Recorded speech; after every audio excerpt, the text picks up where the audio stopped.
Doi kita dah bikin exhaust lah. Anu je jangan keluar sangat. Dia disimpan dalam sikit. Dah cantik lah. Tapi makin lama bawa makin bising lah bawa kereta ni.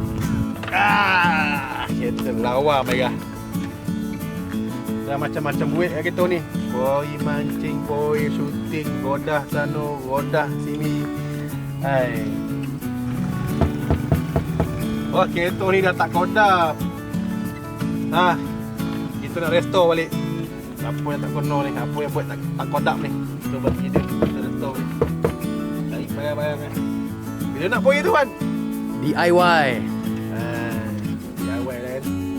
Okay, jangan lupa kita nak buat projek sikit ni untuk kereta ni kan. Dia pun dah banyak berjasa kat kita. Kita try bagi dia nampak komeh sikit. Komeh sikit lah. Kita sayang dia kan. Macam bini lah. Kita sayang, kita boleh-boleh tak? Sis kalau pakai.